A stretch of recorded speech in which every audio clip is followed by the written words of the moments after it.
4, 3, 2, 1.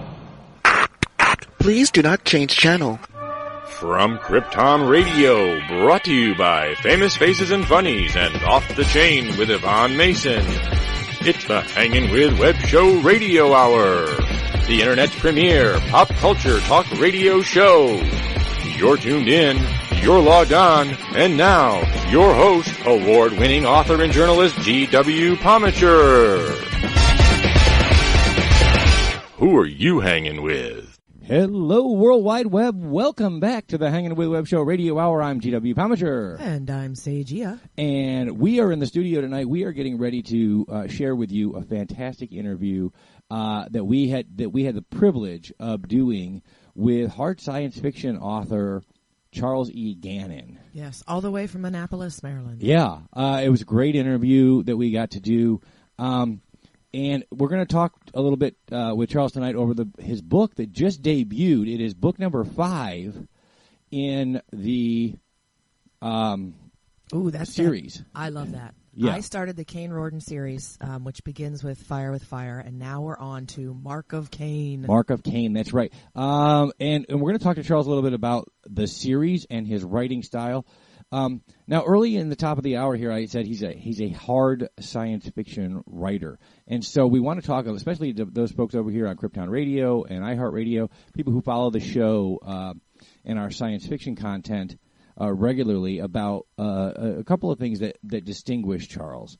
And one of them is that term, hard science fiction, in that many people tend to lump science fiction together. There are so many genres in the science fiction overall genre that we wanted to distinguish it. So let's take something like, great pop culture staples like Star Wars. Star Wars is often considered, great science fiction. It was revolutionary filmmaking. But is it science fiction? It's science fantasy. Yeah, it really is. It's an Arthurian legend told in a futuristic. Actually, it's interesting. Not a futuristic. It's more of a space or galactic world. As a matter of fact, George Lucas is very clear. A long time ago, in a galaxy far, far away. Yes. So it's really not so much a futuristic world as it is a galactic world. But it's more of a fantasy film, and we know that by the sciences. It's never explained, nor does it have to be, how there's gravity on the Millennium Falcon. Or on the Death Star, for that matter, which seems to be very organized, almost like a skyscraper with a vertical organization from the center point on. It's not explained how there's gravity there or how things work. And so, and we buy it. It's called a voluntary suspension of disbelief. And we buy it because we are into the storytelling. We're into the fantasy. It is, so we take the Arthurian legend and we put it in a galactic environment. Similarly, fantasy itself is its own genre. That's true. But, sometimes, though, you want to know that the world that you're diving into is possible. Yes. And plausible. That's where hard science fiction comes in. So when we talk on the show, of course, everybody who listens to the show knows that here at the Hangin' with Web Show, we are huge Expanse fans. Yes. And that the Expanse is an example. Season 4 coming soon on Amazon. There you go. Those of you who are familiar with the show know that we define that as hard science fiction. It's explained how gravity works by creating gravity through acceleration. Or rotation. If you're caught up to the last season. These things are explained. They exist within the physics that we understand. It speculates what could be done with that math, with that science in the future or perhaps even in an alternate, reality or time space. So that's the definition really of hard science fiction. Now, our guest coming up tonight writes hard science fiction. And he has speculated over 100 years into the future what the world would be like. And we're going to let him tell you about that.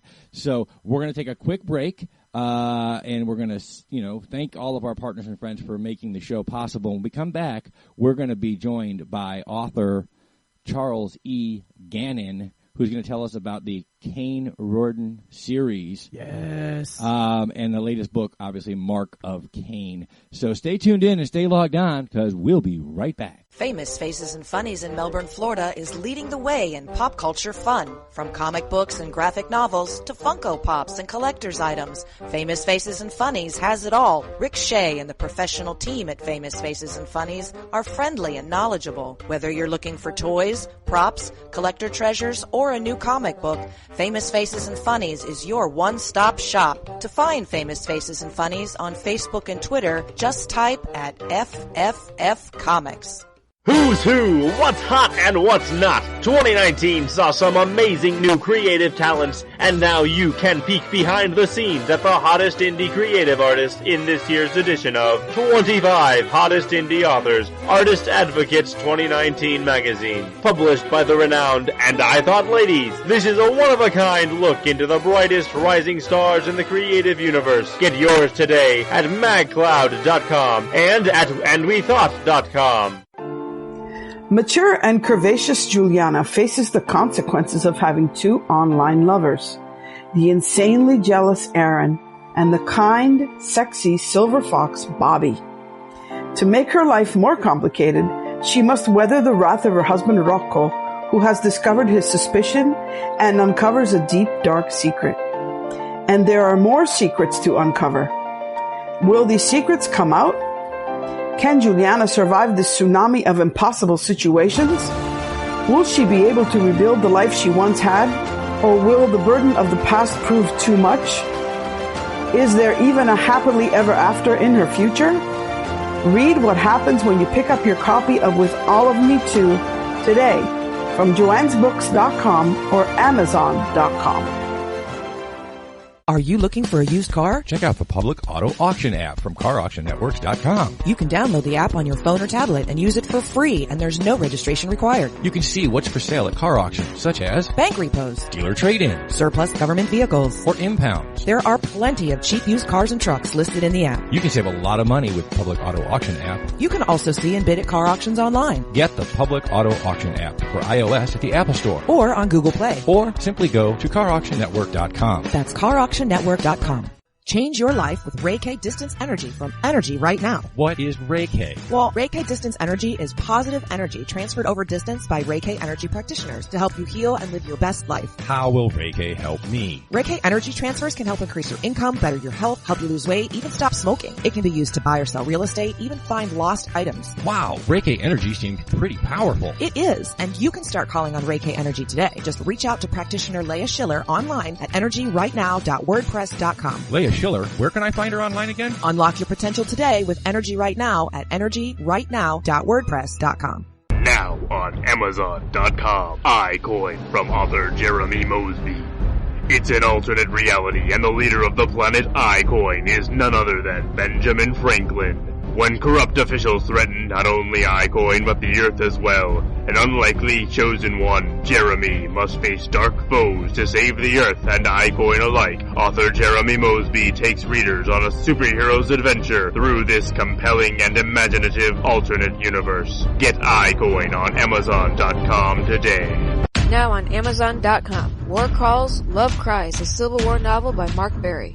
Isaac Wells is an innocent farm boy living in upstate New York. His dreams are shattered by a treacherous brother and the onset of a devastating civil war. War Calls and Love Cries is a fast-moving historical narrative. It is an emotional roller coaster ride and a riveting must-read book that you will think about and talk about for a long time to come. War Calls, Love Cries is the kind of book you will cherish for a lifetime. On Amazon.com today.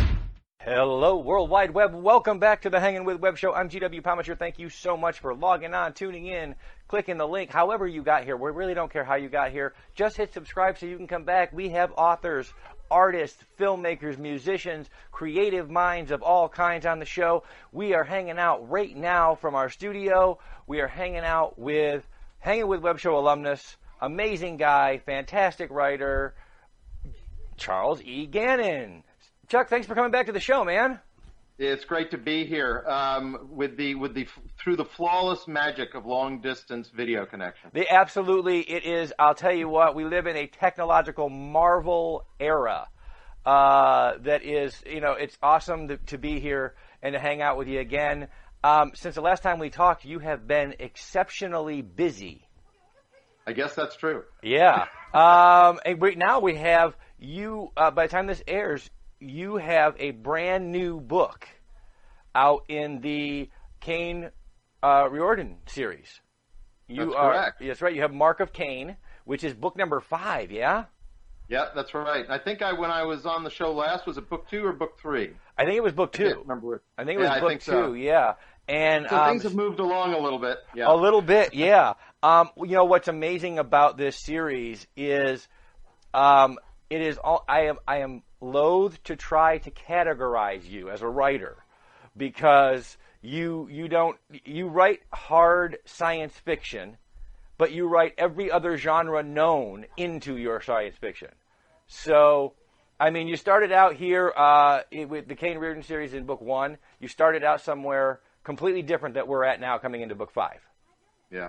It really is. It's different kinds of storytelling through the same series. Let's talk about that a little bit. First of all, let's talk about the Mark of Caine and what readers can expect, and then we'll work into where that defies expectation from the other 4 books.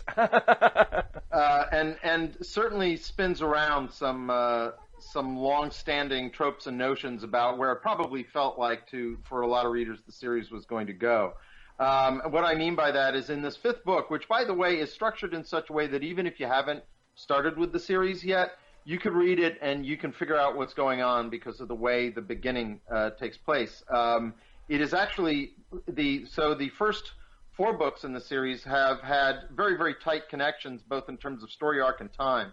The first book, which is essentially First Contact gone awry, there's about 3 weeks between the end of that book and the beginning of Trial by Fire, which is when First Contact goes awry, sometimes you get something that looks a lot like an invasion. And I say looks like because actually, is it an invasion when some of the people on planet Earth are inviting you? So after the invasion, then, it is literally 30 seconds between the end of Trial by Fire to Raising Caine. Now, Raising Caine is essentially a deep contact story, which is, I guess, a little bit like Shogun meets Swiss Family Robinson 100 years in the future in an alien area of space.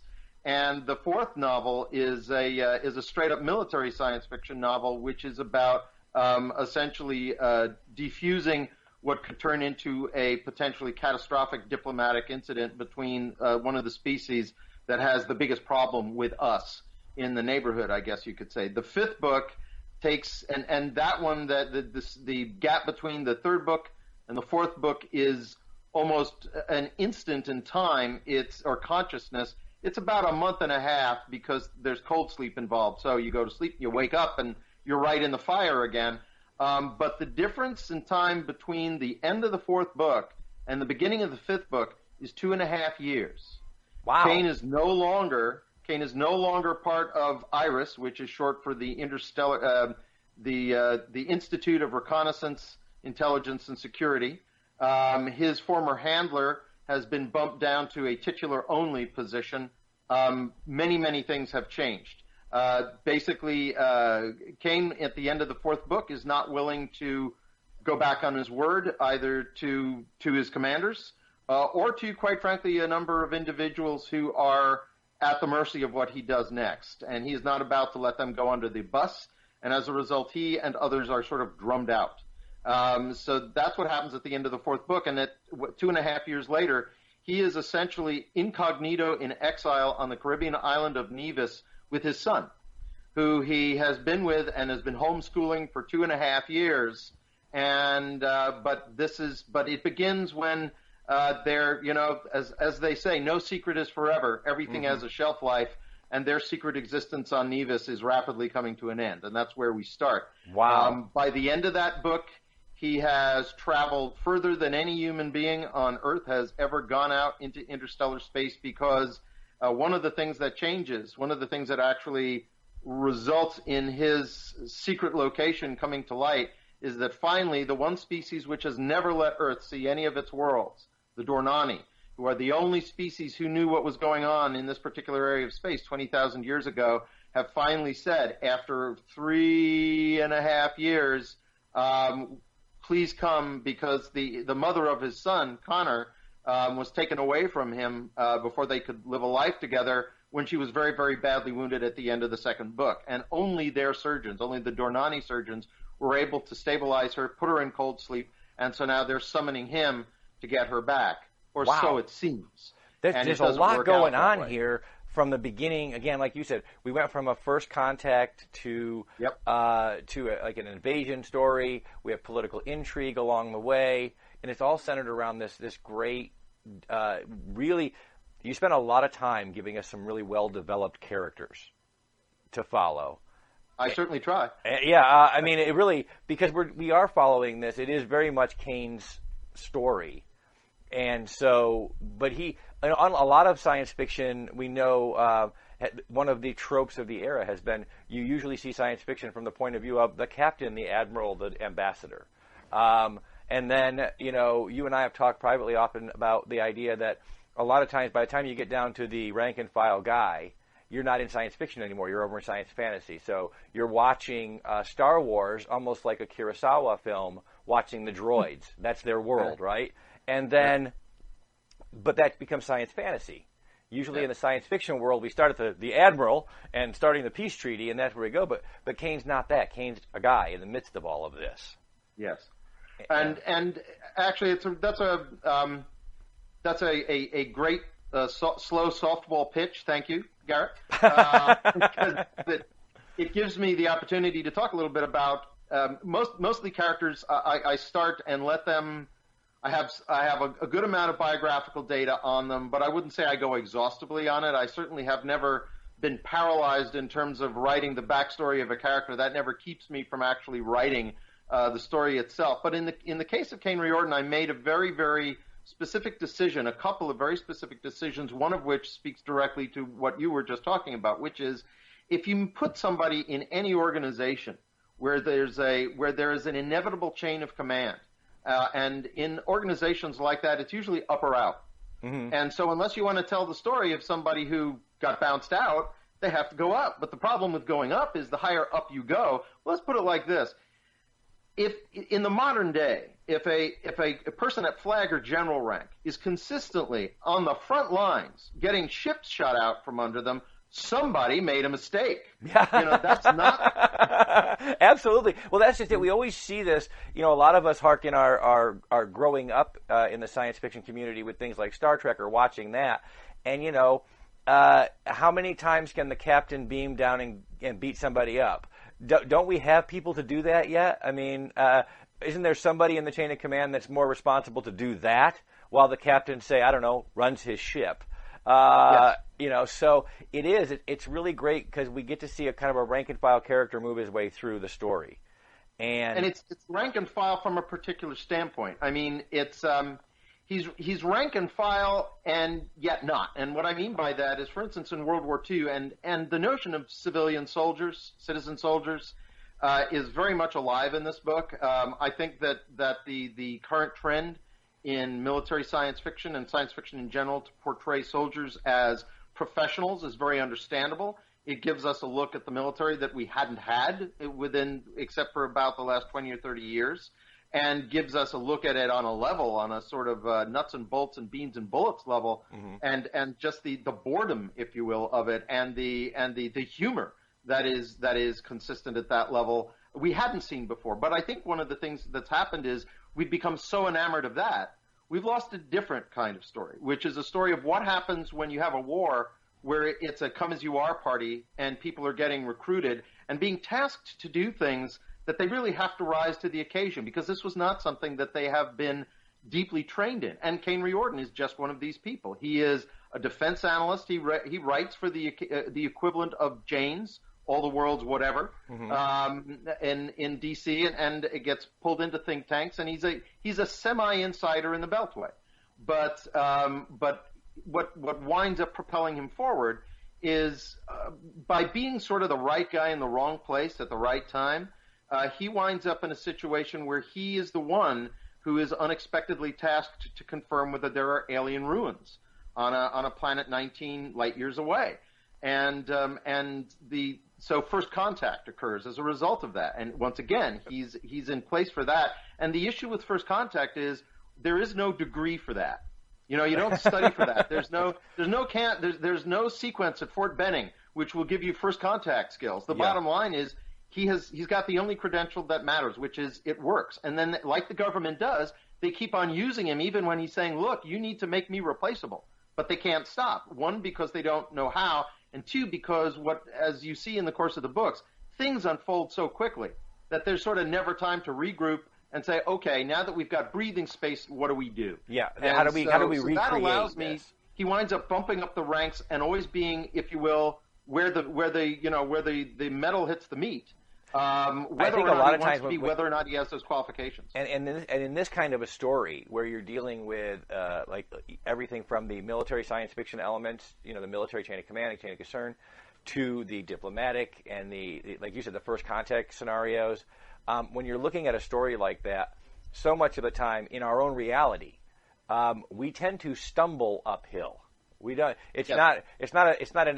We tend to look back and we look at the kind of the Alexandrian story of people who are climbing up the ladder. But in a modern day society, we don't climb the ladder. We fall up it because I'm good at this, and therefore they make me do this. And you're like, wait a minute, that's not at all what I was doing. But okay, we'll try it. And then if I accidentally am good at it, well, I just fell up another rung on the ladder. And it's great to see that personalized by Caine's journey. Here I am, and I'll do this. Thanks. I'm sorry. Go ahead. Here I am, and I'll do this. But hey, make me replaceable. Get me away from this. Okay, I just tripped and fell up another rung of the ladder, and here I am. So it's a really great way to. We do stumble through our lives. We don't necessarily chart our courses. I know we tell our kids, chart your course when you're like 14 and then go on to Harvard or whatever. But most people don't live like that. We don't chart our course. We fall into our course and hope that we're good at it.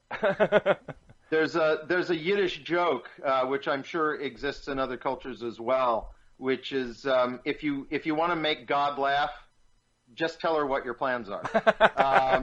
And certainly that's I think alive and well in this series. The other thing is that what I really wanted to invert something, which is something that I'm not sure has really been necessarily picked up on by all my readers, or certainly some of the more critical readers, which is in the first book he starts out with a lot of successes. And the reason he starts out with successes is the majority of that book takes place in his wheelhouse. Mm-hmm. From the first third of the book on, it is largely dealing with movers and shakers, power structures, polities interacting with each other. It deals with things it deals with a lot of high stakes conflict and tension, but a lot of that is taking place not on a battlefield, but in council chambers, mm-hmm. where the fate of humanity is potentially being decided. But it's after that, and so he has his greatest successes there, sure. But every time after that, as you're saying, as he falls up the ladder, he winds up not being so much in his wheelhouse, and successes are less pronounced, more costly, and have a lot more sort of grisly and sometimes bloody baggage connected to them. And so whereas the usual, once again, the sort of the upward mobility, if you will, classic hero of first I'm a private, then I go green to gold, and I'm a Butter Bar Louie, and then I go up to a half-bird colonel, and then ultimately general and beyond.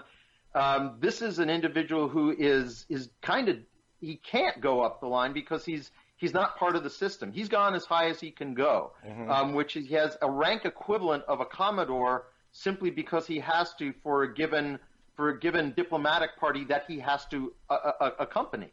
But he actually, as he's getting into the fourth book and the fifth book, he's sitting there saying,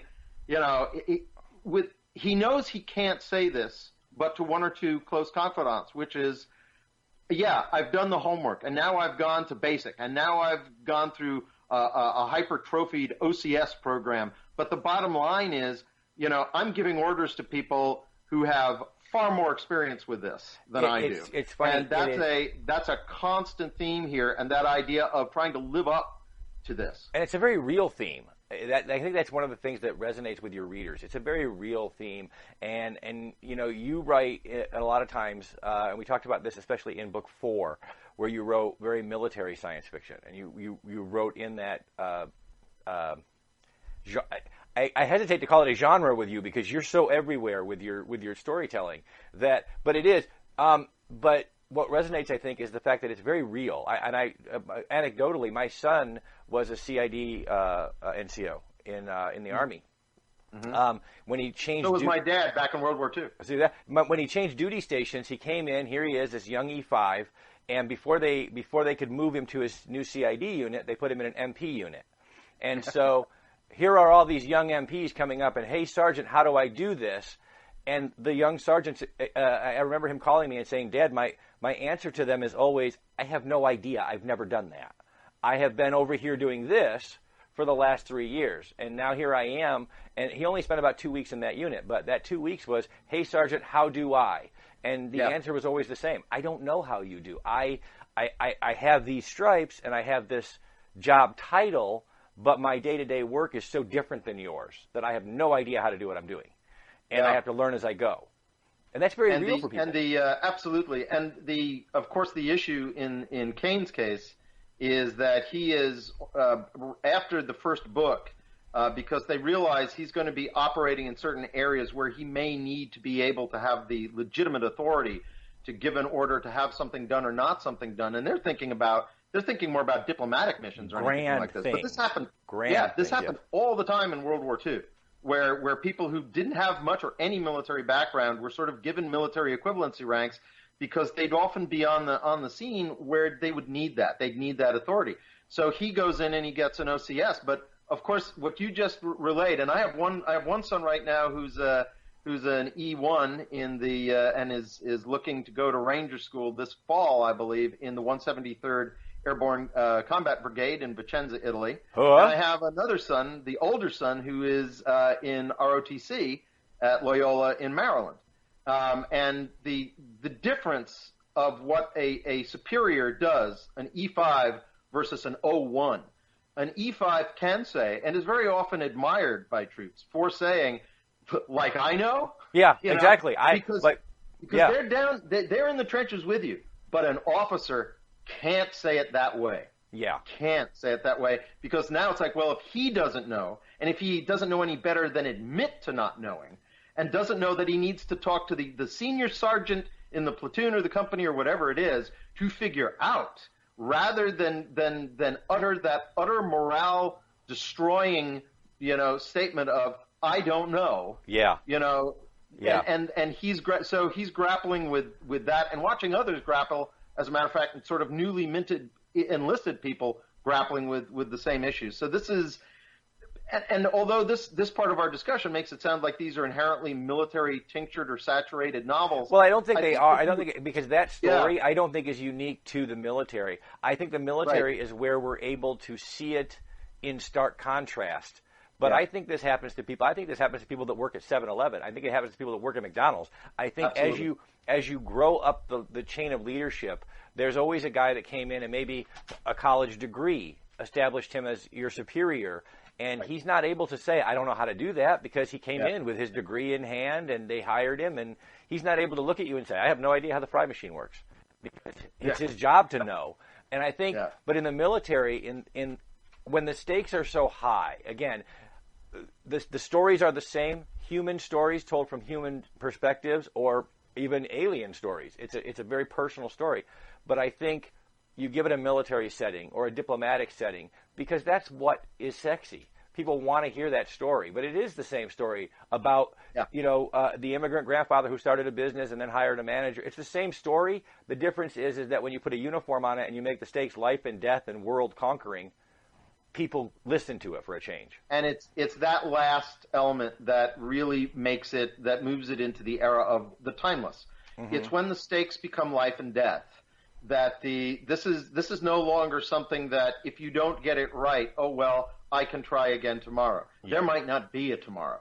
And when those are the stakes, and that's one of the reasons that I will move towards conflict. I'm not saying I'm not interested in the smaller story, but I find that those are not the ones that call to me, Well, as you say, it doesn't necessarily mean that it's military at all. There's a lot of exploration. There's a lot of first contact. There's a lot of sense of wonder. But all those things have a different sort of danger connected to them, which is the unknown is probably the one thing. Why do we fear the night? Why is it that not everybody has the mental constitution to want to see what's over the next hill? Because it might be dangerous. Okay, yeah, no, great. That is the thing I think about Caine that resonates again with a lot of readers and things like that. Is for as long as human beings have been able to tell stories, we've been sitting around the campfire telling stories about what was beyond the campfire. But it's that one guy that is not afraid, that walks out into the darkness that we follow. We like to follow his adventures, his journey, his danger, because it's a rare individual that will do that. And again, like you said, it's not necessarily a military story. It can be a diplomatic story. It can be about first contact. But when it's about exploration and it's about discovery, it's about the one guy that leaves the safety of the firelight and heads out into the dark. And Caine has provided a character through all of these books that we can follow past the firelight.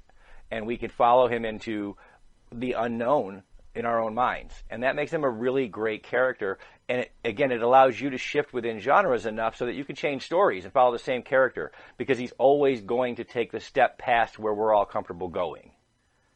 And that's one of the reasons why I needed to make sure that he was not going to ever be have a star on his shoulder or anything like that. I didn't want that. First of all, that story's been told so many times, very well many times, but it wasn't the story I wanted to tell. And I would say actually that it's great to follow the guy or the gal who has no fear of going beyond the firelight. But one of the things that I think is hopefully particularly attractive to readers about Caine is he does have fears, but what he has is the desire and the curiosity to not let them stop him. Yeah, which is, I think that's every human being who's ever done something that took some moxie, to use an outdated word, knows some grit, knows what that feels like. Well, that's just it. I think in telling the story, or in retelling in a really thoughtful way a hero's journey, we have to acknowledge what a hero is. We overuse that word so much in today's society. A hero isn't the guy that will always run out past the firelight. He's the guy that's absolutely terrified and takes that next step anyway. Yep. And if you're going to retell and tell the hero's story over and over again the way we have in our culture, you have to define it. What is the hero? It's not just, like you said, the foolhardy. That was fun in John Wayne's day. He just kind of ran in there and did it, and it was done. But as the audience and the readers become more sophisticated, they demand more from the creators. And they demand a hero that stands there at the firelight, shivering, shaking, terrified, and still takes the next step. Yeah. It's a hard thing to do. As both as individuals, perhaps, and authors, I'm not sure which way you meant it, or both. Both. But that very much is what motivates a lot of what's going on, and also the sense of if this was a different time, if this was not first contact, if this was not all happening within the first 6 years of humanity discovering that it's not alone, it's one of the 6 or 5, depending on how you count them, intelligences that exist. It's near the bottom rung in terms of its technological capabilities.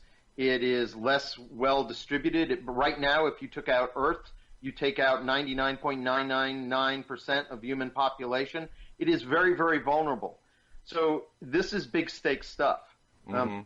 When first contact is interacting with individuals in that environment, when that is what first contact means, and the costs of misstep, it can be, for all you know, a mistake at a cocktail party is the end of all things.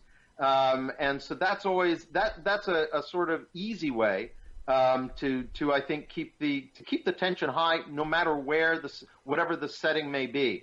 An unexplored planet, a lethal battlefield, or an unpromising council chamber meeting.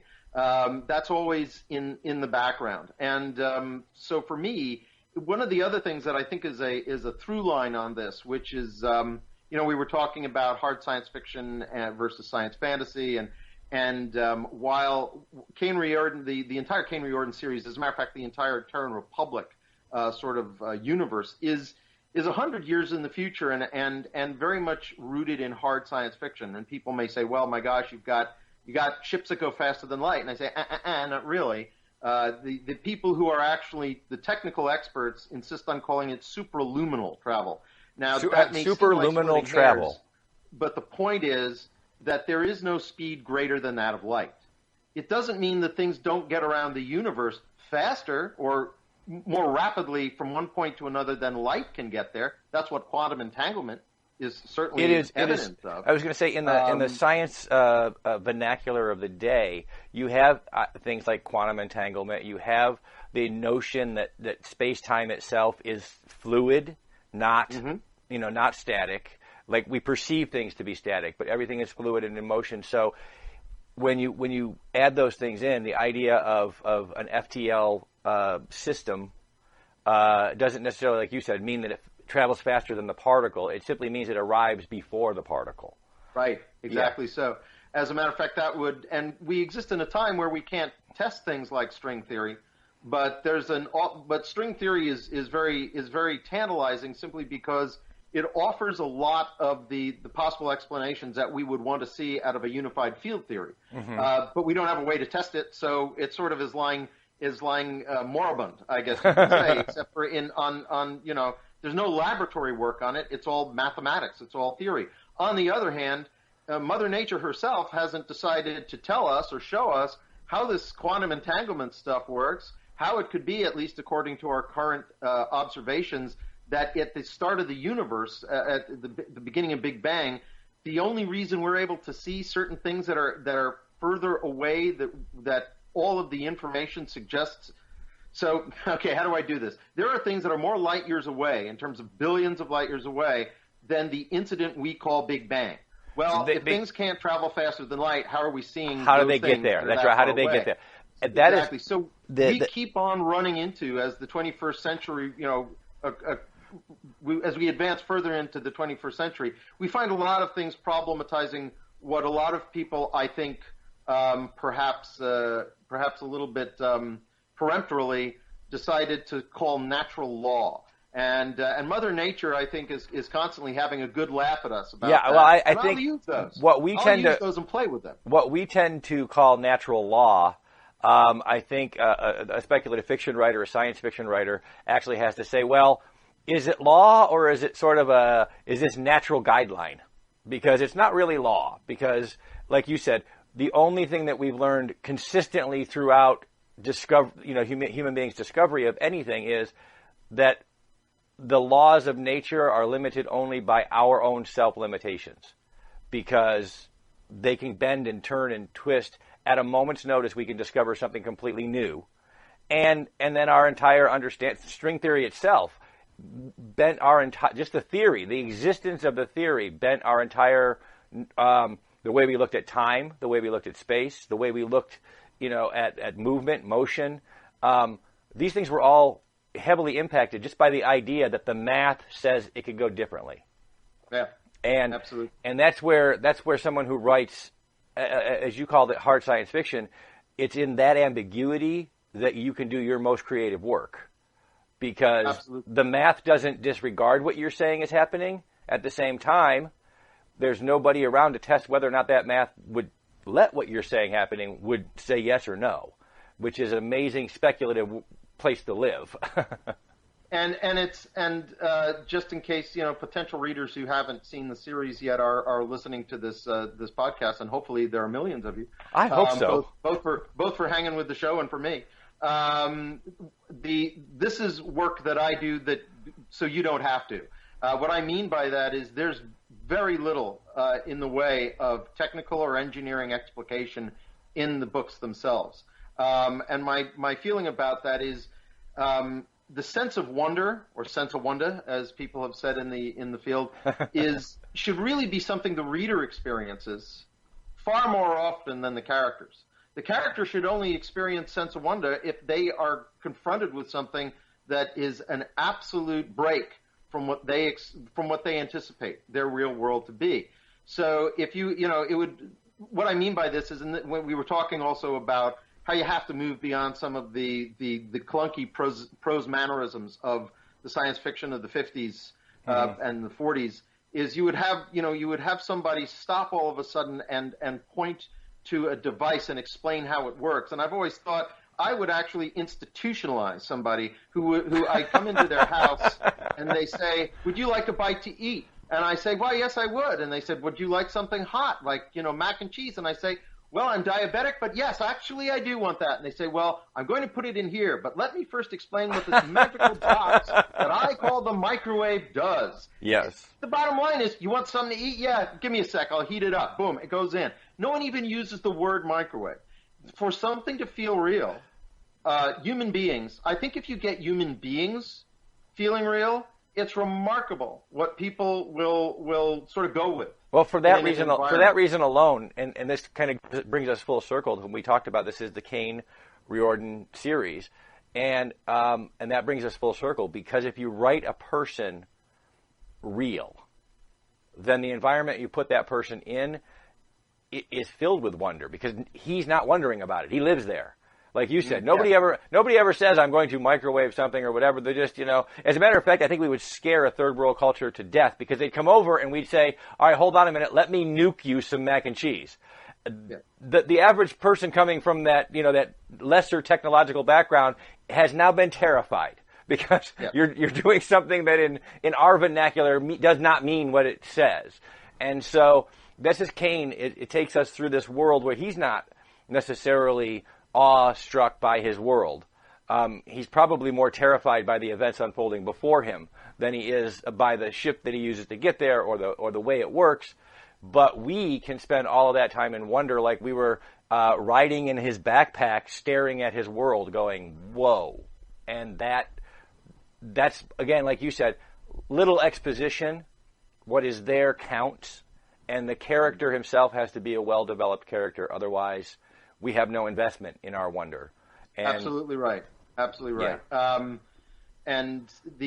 So for him, I would say, and it's one of the reasons why I wanted this novel to be and why it starts.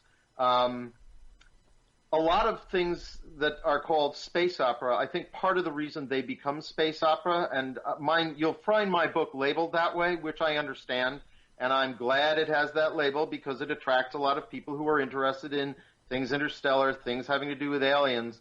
But there's always a part that says, yeah, but there are no, first of all, to quote Edna Mode, no capes.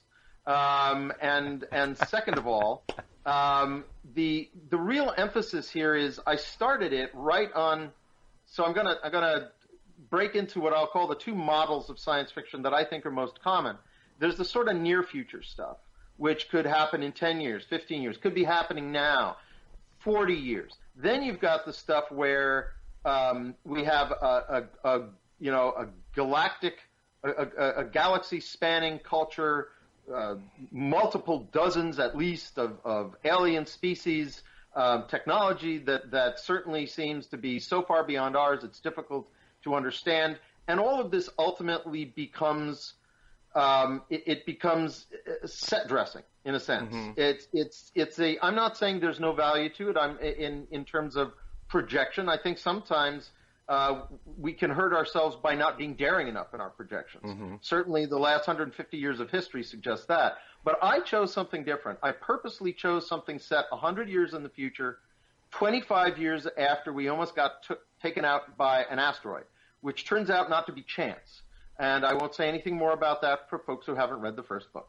But it indicates just how high the stakes of First Contact are in this particular series and how urgent it is to learn more about your adversaries. I have a question. That leads me to a question really quick, and that is... Yeah, but I do want to come back to why I chose that moment in history. That's actually my question. Really quickly, okay? My question is when you are projecting, okay, you said you chose a point 100 years into the future, okay?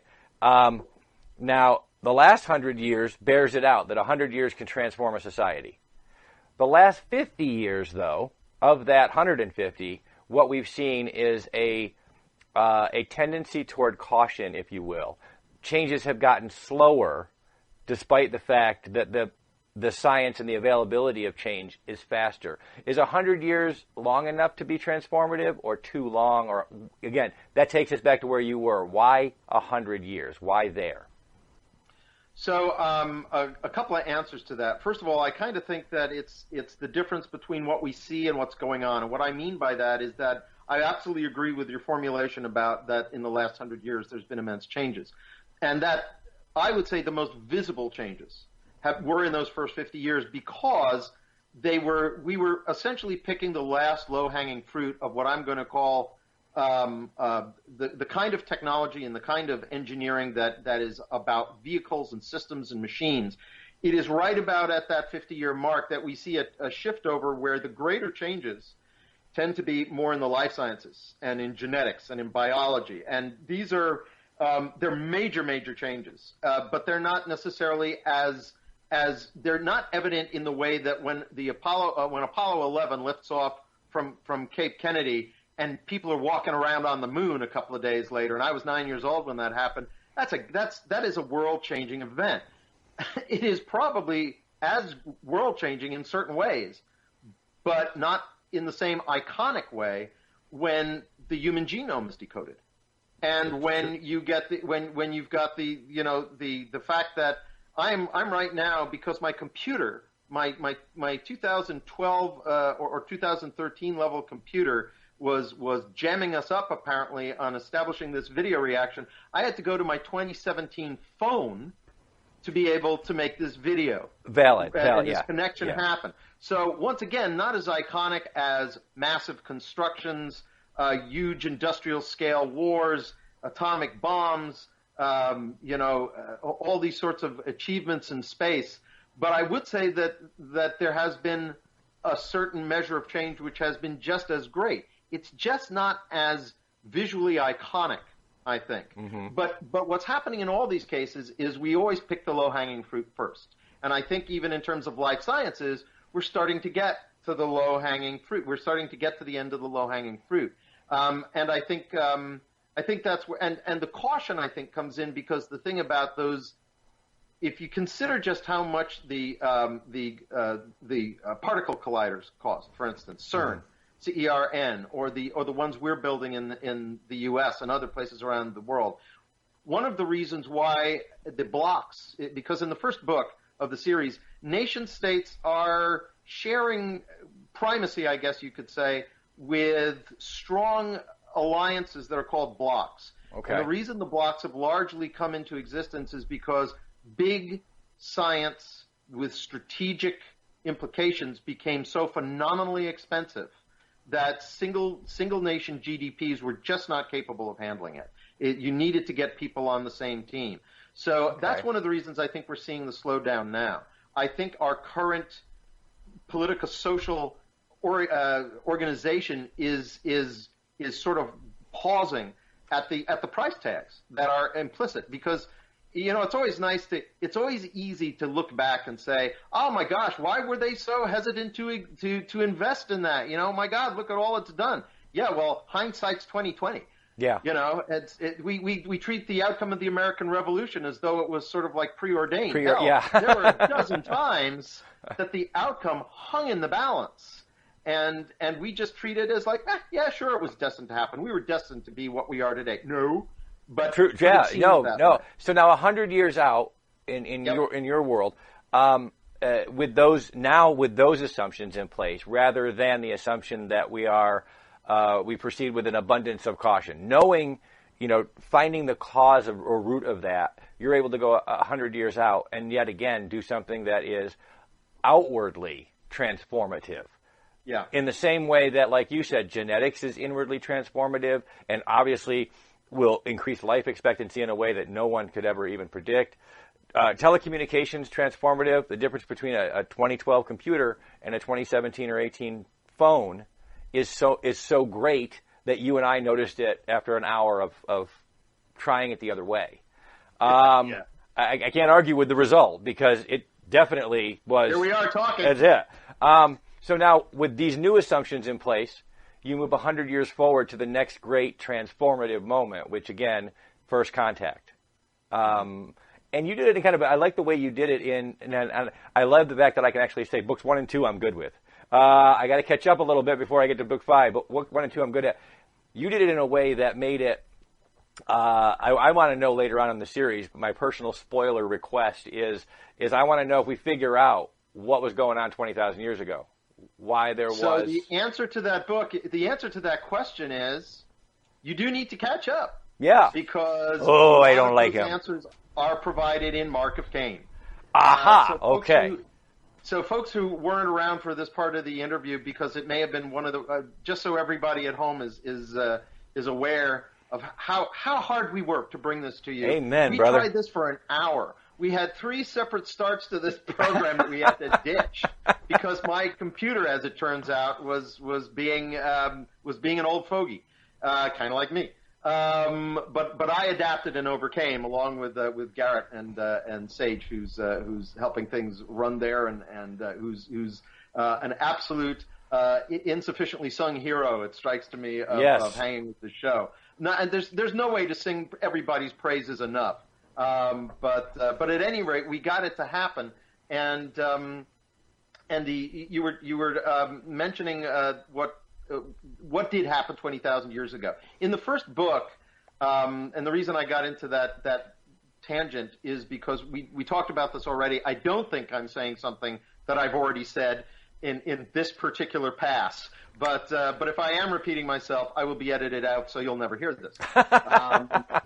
And so what happens in the first 40 pages of the first book is that Caine Riordan is, because he is plausibly deniable. He is presumed dead for the last 13 years. He's actually in cold sleep, which was also brand new at that time, more or less, the way it was done to him, at any rate. And he's awakened to go and check on a report of alien ruins on Delta Pavonis 3, and basically they'll give him his life back. He also can't remember the 100 hours that preceded his going into cold sleep. And they'll give him all that back, they say, but we need you to go and check this out. And his question is, why the heck me? I don't have any specialization in this. And he says, everybody we've got, they say everybody that we've got who would maybe have some specialization in this is being watched. Everybody thinks you're dead. You can go. You're off the grid. That's why you go. And, people have been impressed with your inventiveness and versatility. So off you go. And it's there that they discover that there are 2 ruins. One is a ruin of what they think is a devolved local species that is hovering someplace at the border of intelligence. But the other is either clearly built for or by humans. However, it's 20,000 years old, and some of the construction, when they start poking their fingers in it, is rebar.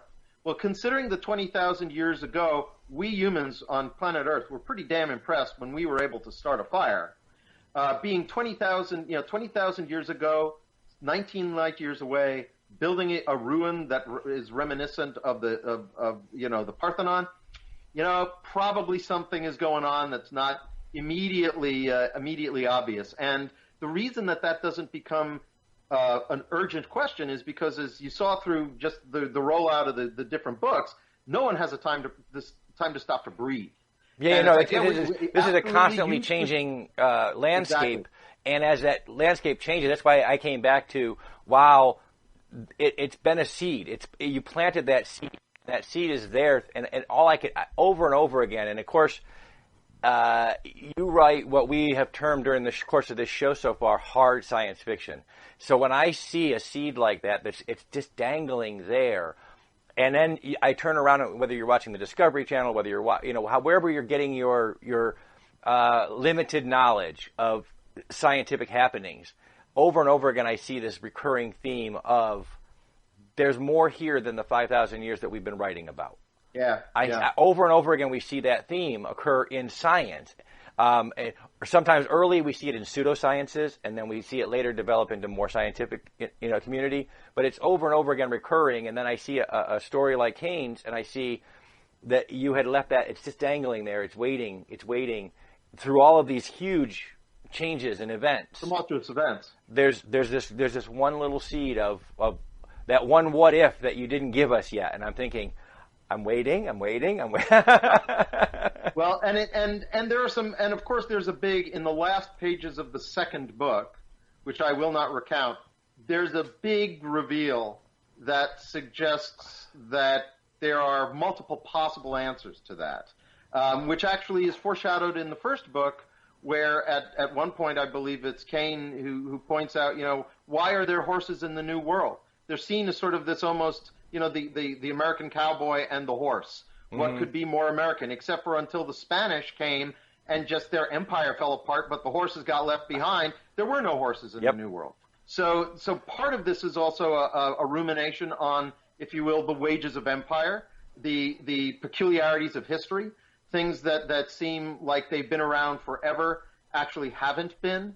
And you don't need von Däniken, ancient astronauts coming to Earth or anything like that to explain it. You can also look at it as simply when epochs change, when one power fades and another one comes into place.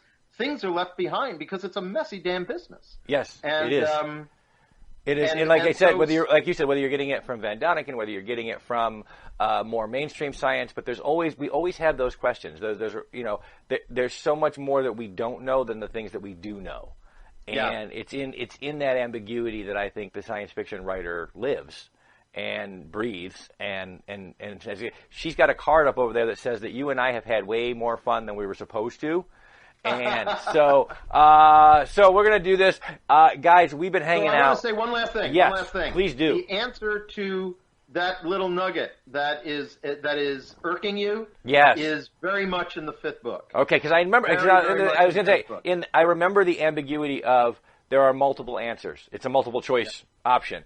And I remember that. And then I was thinking, okay, damn it, Chuck, you left me here to stew in my own thoughts now. I have 5 different ways this could go. And now I'm just looking, going, okay, I want to know how it went in this world. I know how it went up here, but I want to know how it went in this world, because for me, those are the exciting threads to follow, are the ones that are left out from each story and that carry the thread through, that kind of allow, as you put it, someone to call it space opera when each story is so distinctly different. But there is this constant continuity happening with more than just a single character. It's the universe of continuity that's happening. And that's amazing. Guys, we could talk, obviously, for many, many hours, Chuck and I, about writing and character building and science fiction and science fact, but we can't because the Internet has a limited attention span. From authors Julie Morgan and Grayson Miller, and out of the great city of New Orleans emerges a detective tale to devour. The king of New Orleans is a demon who offers immortality for loyalty.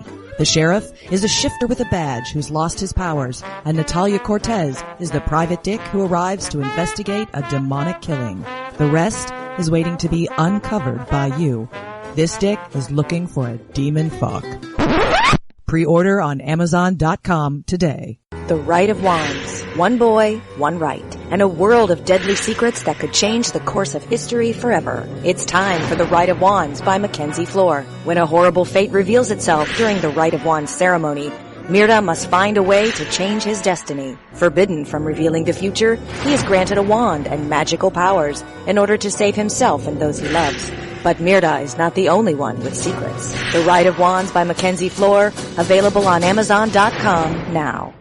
Every year, tens of millions of people flock to Florida for its sunny beaches and world-famous tourist attractions. Most never learn about the strange and unusual locations just off the beaten path. From the UFOs of Gulf Breeze to Robert the Haunted Doll in Key West. Learn about the myths, monsters, and legends from the dark side of the Sunshine State with author Mark Muncy and illustrator Carrie Schultz in their books Eerie Florida and Freaky Florida from the History Press. Find them at eerieflorida.com or wherever books are sold.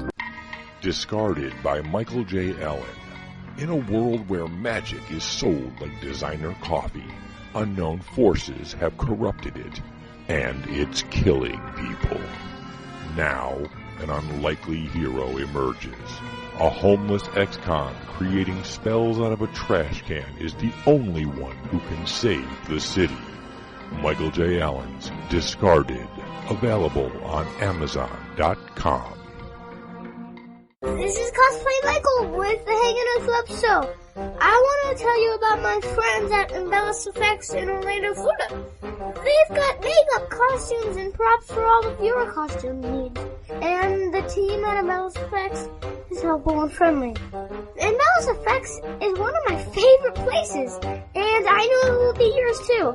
I'll see you there. Or go to embelliseffects.com. And remember, cosplay is for everyone. Welcome back, everybody. You're listening to the Hangin' With Web Show Radio Hour. I'm GW Pomichter. And I am Seigia.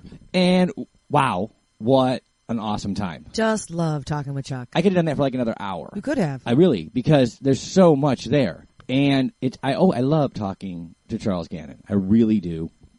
He is exceptionally well studied, exceptionally, he is well researched. He dives into the stories he tells and shows us so much. His research is so well researched that they create some of the things that he writes about. It is. It's cool. Docking modules. I mean, it's just awesome. It is awesome. It really is. And so that was so much fun to talk to Charles and again catch up really because we did talk to Charles a couple of years ago on the Hangin' With Web Show video interview show and also just this week parts of this interview will be on the Hangin' With Web Show video.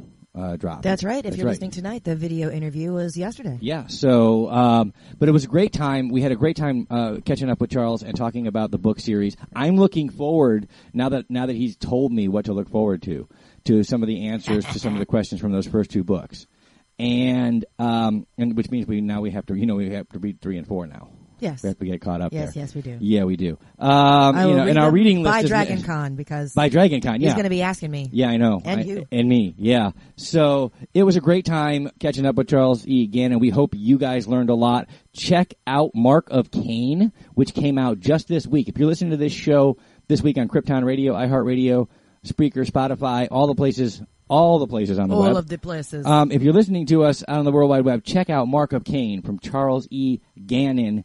It's great. It's a great book. Check out the Caine Riordan series.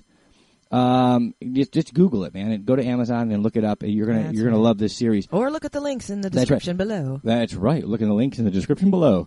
We have to wrap it up. So sad. I mean, that interview was long enough so that it really did make it so we have to wrap it up right now. Yes. Well, before we go, you better do what you're supposed to. I will do what I'm supposed to do. I want to thank very much our partners and our friends, our great partners at Famous Faces and Funnies, Rick Shea and his team at Famous Faces and Funnies, who have supported the show from the very beginning. We are so grateful for all the work they do. Check out Famous Faces and Funnies at FFF Comics. Also, we want to thank our friends at Space Coast Comics, Jake Estrada, David Grace, and, of course, the one and only Chuck Fresh, the voice of Sirius XM Radio. They had us out at IndieCon just recently. Awesome show. Check out IndieCon 2020 coming up in 2020, obviously. So we want to thank Jay Bauer Art. Josh Bauer is an amazing artist. He helps us in so many ways, but mostly he decorated our set, which is awesome. Gorgeous, that's right. We want to thank our friends at Embellish Effects in Orlando, Florida. Anything you need for cosplay, props, costumes, you name it, it's there. We want to thank our great friends at the Foxwood Wine Company. We're getting ready as we record this show to do a media day where we're going to be doing local talent all over the Central Florida area. The comfiest chairs ever. Foxwood Wine Company has been so good to us. And we want to thank our great friends at Hearts Helping Others of Central Florida. Amazing charitable organization doing phenomenal work for those in need throughout Central Florida, the Orlando area, and beyond. Big shout out to B. That's right. Big shout out to B, Hearts Helping Others of Central Florida. And, of course, our great friends at Krypton Radio who air this show first every single week. So thank you so much to our partners and friends. Thank you to you for listening to the show over and over and over again and for supporting these fantastic artists and entertainers as they start and in some cases pinnacle their journeys. So thank you so much for that. Guys, we have to wrap it up. Remember, stay tuned in, stay logged on, and see who we're hanging with next.